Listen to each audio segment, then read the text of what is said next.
This photograph was taken on the 2nd of December 1960. The man in it is Patrice Lumumba. He is 35 years old. His arms are bound behind his back. His signature glasses have been taken from him. His shirt is torn. He is being led across an airfield tarmac by soldiers of the Congolese army, loyal to Colonel Joseph Mobutu, a man who, 6 months earlier, Lumumba had considered his closest friend and most trusted ally. 46 days after this photograph was taken, Lumumba was dead. He had been Prime Minister of the newly independent Republic of the Congo for exactly 75 days. 75 days. In those 75 days, he had stood in front of the King of Belgium and told the truth about colonialism, to his face, in front of the world. He had tried to hold together a nation of 77 different peoples speaking 240 languages in a country the size of Western Europe, while being simultaneously abandoned by the United Nations, undermined by Belgium, and hunted by the CIA. He had refused to be bought. He had refused to be broken. Declassified American documents, confirmed by the United States State Department in 2013, show that President Dwight Eisenhower discussed plans to assassinate Lumumba at a National Security Council meeting on the 18th of August 1960, less than 7 weeks after Congolese independence. The CIA's director, Alan Dulles, was allocated $100,000 specifically to accomplish the killing. The Belgian government, confirmed by its own parliamentary inquiry in 2001, bore, in its own words, moral responsibility for his murder. A memorandum annotated by King Baudouin himself agreed that Lumumba should be, in the documented phrase, neutralized physically if possible. Lumumba's body was shot, dismembered, and dissolved in sulfuric acid. For 60 years, his family had nothing to bury. The only physical trace that survived was a single gold-capped tooth kept by the Belgian police officer who had overseen the dissolution of his remains. In June 2022, 61 years later, Belgium returned that tooth to his family. It is all they have left of him. This is the story of Patrice Lumumba, the murder that defined a continent's Cold War, and the reason the Democratic Republic of the Congo, the country that holds over $24 trillion in natural resources, has been in nearly continuous crisis ever since. To understand why Patrice Lumumba was killed, you first need to understand what his country was. The Democratic Republic of the Congo is the second largest country in Africa by area. It contains the Congo River, the second largest river in the world by discharge, and the deepest river anywhere on Earth. It contains roughly half of Africa's rainforest, and beneath its soil lies a concentration of natural wealth that has no parallel anywhere on the planet. Cobalt, the mineral essential for every lithium-ion battery, every electric vehicle, every smartphone. The Congo holds approximately 70% of the world's known reserves. Uranium. The uranium used in the atomic bombs dropped on Hiroshima and Nagasaki came from the Belgian Congo's Shinkolobwe mine. Coltan, essential for mobile phones. Copper, diamonds, gold, manganese, tin, rare earth elements essential for modern electronics. Agricultural land that could feed the entire African continent. The total estimated value of the Congo's mineral wealth has been placed at over $24 trillion. No other country on Earth comes close.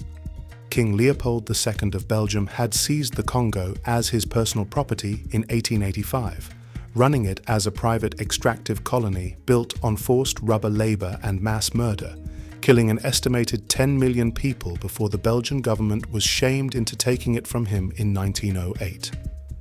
We covered Leopold's Congo in depth in this series. If you haven't seen that episode, it is linked in the description. By 1960, Belgium still controlled the Congo's economy through a network of massive corporations, the most powerful of which, the Union Minière du Haut-Katanga, controlled virtually all mining in the mineral-rich Katanga province. Belgian technical advisors ran the army. Belgian administrators ran the civil service. Belgian banks held the financial system. Independence, in Belgium's vision, meant a change of flag, not a change of ownership. Patrice Lumumba had a different vision, and that difference in vision is why he was killed. Before we go further, if you're enjoying this story, please subscribe and follow the channel. It helps these stories travel further, and it means you'll be part of a growing community discovering the past. I'd love to have you on that journey. Patrice Emery Lumumba was born on the 2nd of July 1925 in the village of Onalua in the Kasai province of the Belgian Congo. He was a Tetela by ethnicity, one of the smaller of the Congo's many peoples, which would later give him, paradoxically, a political advantage. He had no natural ethnic power base, which meant he was forced to build a genuinely national coalition.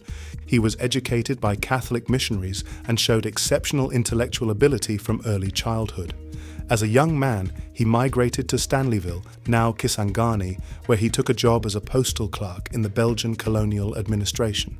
He was, in the language of the colonial system, an évolué, a Congolese person who had adopted European education and manners and was therefore permitted a slightly higher status within the colonial hierarchy. He could enter certain establishments. He could read. He could write. He was trusted with administrative responsibilities.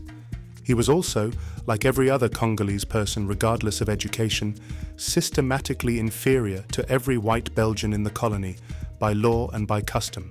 He could not vote. He could not hold senior office. He could not live in the European quarters of his own city. He was also, for a time, caught embezzling small amounts from the post office, a moment in his biography that some Western historians have used to discredit him. The full context: he was using the money to support political activities for Congolese independence. He was briefly imprisoned. He came out more politically conscious, not less. The turning point came in December 1958 when Lumumba attended the All-African People's Conference in Accra, Ghana, convened by the newly independent Ghana's President Kwame Nkrumah, who had made it the first country in sub-Saharan Africa to gain independence the previous year. Lumumba arrived as a Congolese postal clerk with political ambitions. He left as a Pan-Africanist revolutionary who understood that Congo's independence was not simply a local issue. It was part of a continental and global struggle. He returned to the Congo and within weeks had co-founded the Mouvement National Congolais, the only political party in the Congo that ran candidates across the entire country rather than along ethnic or regional lines.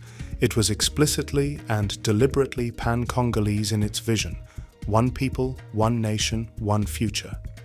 In January 1959, riots broke out in Leopoldville. Dozens were killed.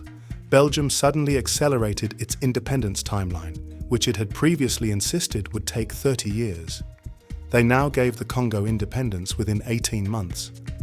What followed was a rushed, chaotic, and deliberately sabotaged transition to self-governance, one that Belgium designed to fail. On the 30th of June 1960, at the Palace of the Nation in Leopoldville, the Democratic Republic of the Congo was formally declared independent. After 80 years of Belgian colonization, after Leopold's rubber terror, after forced labor, after the Chicotte whip and the severed hands, after the 10 million dead, the Congo was, on paper, free. Lumumba's party had won the May elections, and he had been appointed Prime Minister at 34, the youngest head of government in the world at that moment. Joseph Kasavubu, his political rival, was president in a largely ceremonial role. The ceremony was intended to be dignified, measured, a graceful transfer of power from Belgium to its former colony. King Baudouin spoke first. He praised the work of colonization. He invoked the genius of his ancestor Leopold II, the man who had turned the Congo into a charnel house for personal profit. As the founder of this new state, he told the Congolese that he hoped they would prove worthy of the trust placed in them. Kasavubu responded with brief diplomatic remarks thanking Belgium for its attendance. Lumumba was not scheduled to speak. The speech was not on the program, but he had read both speeches in advance. He knew what Baudouin was going to say, and he had decided that someone was going to tell the truth. He took the podium at 11:35 in the morning. Baudouin and Kasavubu were both visibly surprised. Only the journalists had advance copies of the speech. What followed was one of the most extraordinary moments in African political history. Lumumba spoke about what colonialism had actually been, not the civilizing mission, not the grateful beneficiaries of Belgian paternalism. The reality: the forced labor, the racial humiliation, the laws that forbade Africans from certain streets, certain establishments, certain dignities, the unpaid work extracted from millions of human beings for the enrichment of a European power. He said, "We have known ironies, insults, blows that we endured morning, noon, and evening because we are Negroes. Who will forget that to a black one said two, not because he was a friend, but because the more honorable vous was reserved for whites alone?" He said that the Congo's independence had not been given as a gift. It had been won in struggle, in suffering, at cost, and that the Congolese would build something worthy of that sacrifice. "We are going to show the world what the black man can do when he works in freedom, and we are going to make of the Congo the center of the sun's radiance for all of Africa." When he finished, the thousands of Congolese listening via loudspeakers outside the palace erupted. King Baudouin quietly left the room. Other members of the Belgian delegation reportedly had tears in their eyes, tears of fury, not of admiration. The speech was broadcast live across the world. In Belgium, it was received as an act of aggression and ingratitude. In Africa and across the diaspora, it was received as liberation theology delivered at full volume. Malcolm X would later say of it, "Lumumba was the greatest black man who ever walked the African continent. He didn't fear anybody. He had those people so scared they had to kill him. They couldn't buy him. They couldn't frighten him. They couldn't reach him." The speech was delivered on the 30th of June, 1960. Belgium began planning the destabilization of Lumumba's government almost immediately. Within 5 days, the crisis had begun. On the 5th of July, 1960, 5 days after independence, the Congolese army mutinied. The reason was straightforward. The army's rank-and-file soldiers had fought for Congolese independence. They expected independence to mean something, including, at minimum, the removal of the Belgian officers who still commanded them and treated them as colonial subjects. When the Belgian officer corps refused to step down, the soldiers rose up. Violence spread across the country. Belgian civilians began leaving. Using the violence against Belgian civilians as justification, Belgium sent its own troops back into the Congo without the Congolese government's consent, a direct violation of Congolese sovereignty less than 2 weeks after independence. Then, on the 11th of July 1960, came the move that would doom Lumumba. The province of Katanga, home to the Congo's greatest mineral wealth, seat of the Union Minière du Haut-Katanga, backed openly by Belgium and its mining corporations, declared secession under a politician named Moise Tshombe. Belgium immediately recognized and supported the breakaway state, deploying troops and advisors to help it hold. The Belgian mining companies that controlled Katanga's copper and cobalt kept their operations running, now under the protection of a secessionist regime that was friendly to their interests. Lumumba demanded that the United Nations, which had sent a massive peacekeeping force to the Congo, deploy its troops to Katanga to end the secession and restore Congolese territorial integrity. The UN Secretary-General, Dag Hammarskjöld, refused. He chose instead to negotiate with Tshombe. Desperate, Lumumba made the decision that sealed his fate in Western eyes. He asked the Soviet Union for help. The Soviets responded, sending weapons and military advisors. In Washington, this request triggered exactly the alarm the CIA had been watching for.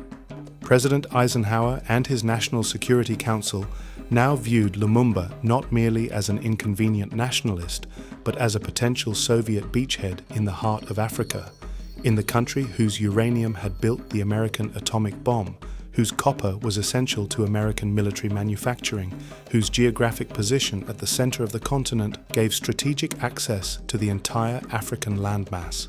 At an NSC meeting on the 18th of August 1960, President Eisenhower said, in the words of Robert Johnson, the meeting's official note-taker, something to the effect that Lumumba should be eliminated. CIA Director Alan Dulles was allocated $100,000 to accomplish this.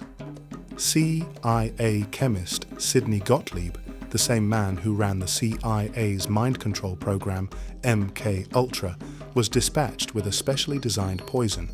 intended to be introduced into Lumumba's food or toothpaste in a way that would cause a fatal illness that would appear natural. The poison was never used, not because the CIA reconsidered, but because events on the ground moved faster. On the 14th of September 1960, Colonel Joseph Mobutu, the Army Chief of Staff, Lumumba's former secretary and confidant, and, as was later confirmed, the CYA's principal agent in the Congo, announced the neutralization of both Lumumba and President Kasavubu and effectively took power. He expelled the Soviet advisors and technical staff. Lumumba was placed under house arrest at the Prime Minister's residence. UN troops surrounded the building, not to protect him from his enemies, it turned out, but effectively to keep him contained. His government continued to function. His party remained the largest in parliament, but power had slipped from his hands. Meanwhile, the Belgian Minister of African Affairs, Harold d'Aspremont Linden, sent a telex on the 6th of October 1960, stating with bureaucratic directness, "The main objective to be pursued in the interests of Congo, Katanga, and Belgium is obviously the definitive elimination of Lumumba." Definitive elimination, written down, in a government communication, filed and preserved, recovered and published 40 years later. On the 27th of November, Lumumba slipped out of his house arrest in the middle of the night. He was attempting to reach his political base in Stanleyville, nearly 2,000 kilometers away, where his supporters had established a rival government. He traveled by road, stopping at villages along the way to speak to the people, sometimes addressing crowds for hours. It was those stops that cost him his freedom. Mobutu's forces were tracking him. On the 1st of December 1960, he was captured at Port Franqui on the Kasai River. He was put on an aircraft to Leopoldville, in ropes rather than handcuffs. The degradation was deliberate and documented. A photographer captured it. The image went around the world. After his capture, Lumumba was flown to Leopoldville, where he was publicly humiliated before crowds, and then transferred to the Thysville military barracks at Camp Hardy, 150 kilometers from the capital. He was held there with his two aides and allies, Maurice Mpolo and Joseph Okito. The conditions were deliberately brutal. Guards fed them poorly on Mobutu's orders. His family could not reach him, his lawyers could not reach him. From Camp Hardy, Lumumba managed to send a final letter, his last documented communication, to the United Nations representative Rajeshwar Dayal. In it, he wrote, "In a word, we are living amid absolutely impossible conditions. Moreover, they are against the law." He also wrote a letter to his wife, Pauline. That letter, written in the knowledge that he was likely to die, has been read by millions of people in the decades since. In it, he wrote, "No brutality, mistreatment or torture has ever forced me to ask for grace, for I prefer to die with my head high, my faith steadfast, and my confidence profound in the destiny of my country, rather than to live in submission and scorn of sacred principles. History will one day have its say. History will one day have its say." On the morning of the 13th of January 1961, discipline at Camp Hardy broke down. Soldiers mutinied and some began supporting Lumumba's release. Kasavubu, Mobutu, and several ministers personally traveled to the barracks to negotiate. They decided Lumumba had to be moved, somewhere his supporters could not free him, somewhere from which there was no return. Belgian Minister Linden had already stated the plan explicitly on the 15th of January. Lumumba should be sent to Katanga. Katanga, whose leader Chombe had publicly and repeatedly threatened to kill Lumumba. To send him there was not a judicial transfer. It was a death sentence executed through bureaucratic paperwork. On the 17th of January 1961, Patrice Lumumba, Maurice Mpolo, and Joseph Okito were loaded onto a Belgian-piloted aircraft bound for Elizabethville, the capital of Katanga. Eyewitness accounts and subsequent investigation established that the three men were beaten so badly during the flight that the pilot warned the violence was threatening to bring down the aircraft. They arrived at Elizabethville Airport bloody and barely conscious. They were handed to Katangi's police and military forces under Belgian supervision and driven to a villa owned by a wealthy Belgian. The beatings continued at the villa. Both Congolese and Belgian personnel participated. That evening, between 9:40 and 9:43 p.m., the Belgian parliamentary inquiry would later establish the time with precision from documents and testimony. Lumumba, Mpolo, and Okito were taken to a clearing, put up against a tree in the headlights of a vehicle, and shot one at a time. Present at the execution, Moise Tshombe, 2 other Katangan ministers, and 4 Belgian officers. The last stage of the execution was personally undertaken by Belgian Police Commissioner Frans Verschuren under the command of Belgian contract officers. The following morning, on orders of Katangan Interior Minister Godefroid Monongo, who wanted to prevent a burial site from ever being identified, Belgian Gendarmerie officer Gerard Soete and his brother dug up the bodies. They dismembered the corpses with saws. They dissolved them in sulfuric acid. When the acid ran out, they doused the remaining fragments in petrol and burned them. The entire process took 2 days.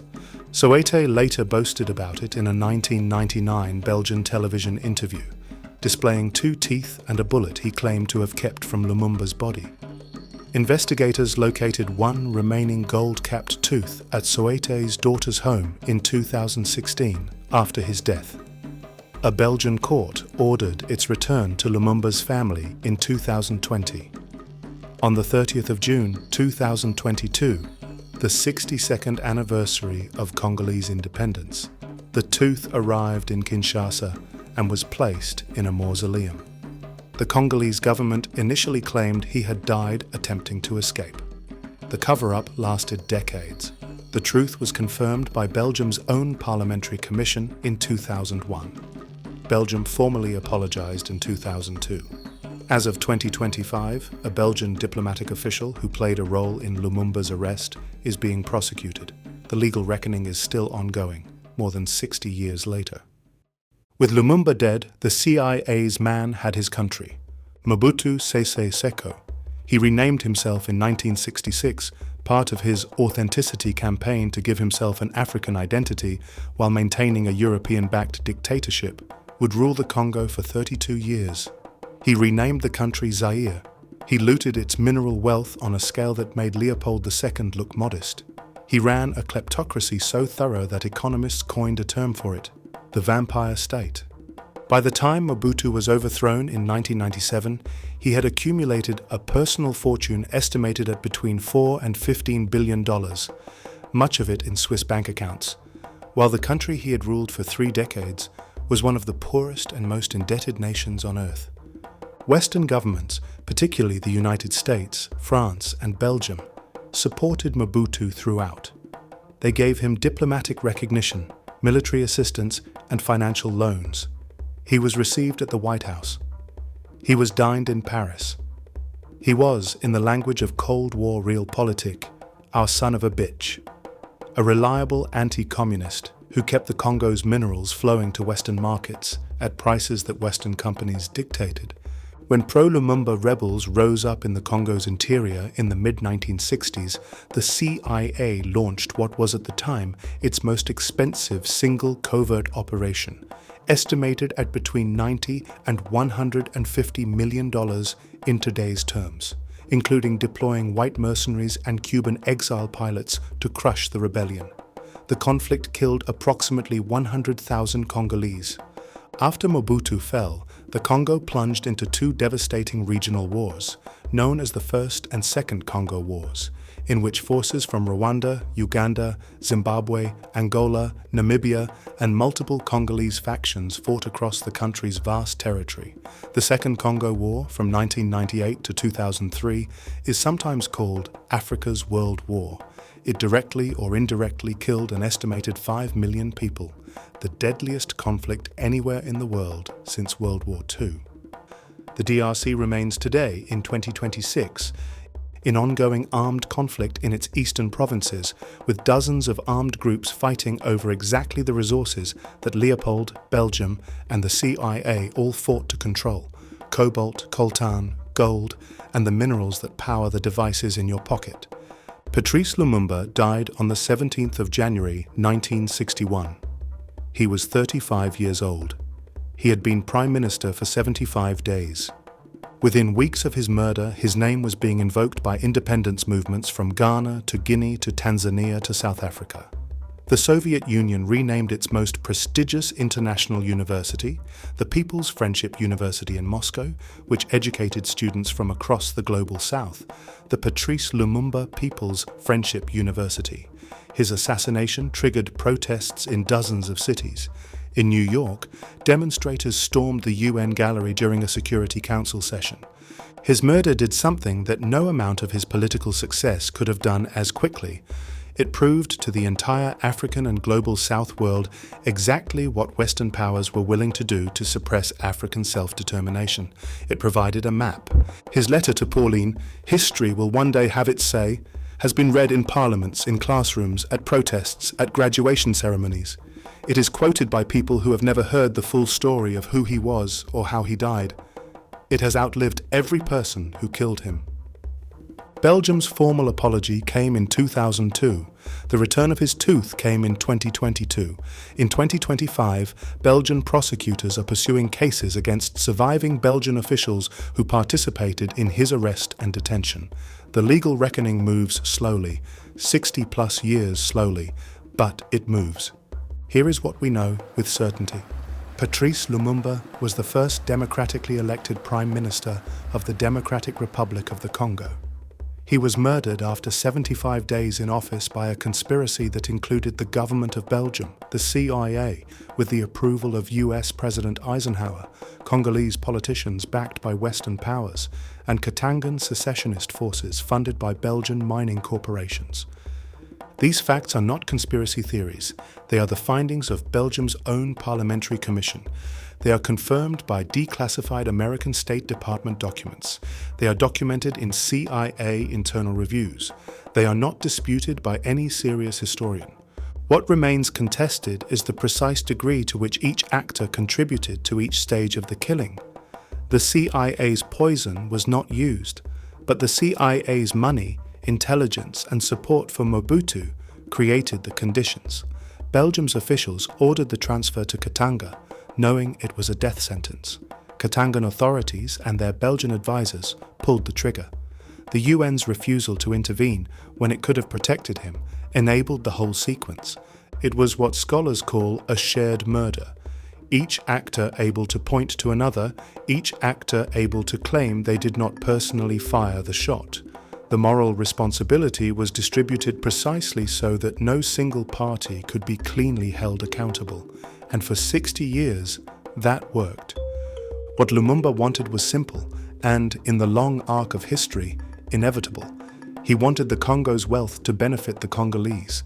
He wanted an end to the economic structures that had kept the continent subordinate to European interests. He wanted, as he said on Independence Day, to make of the Congo the center of the sun's radiance for all of Africa. He was 35 years old. He had been in office for 75 days, and they killed him for it. Tell me in the comments, what question about his story are you still sitting with? Subscribe, hit the notification bell, share this with someone. History has had its say. Now pass it on.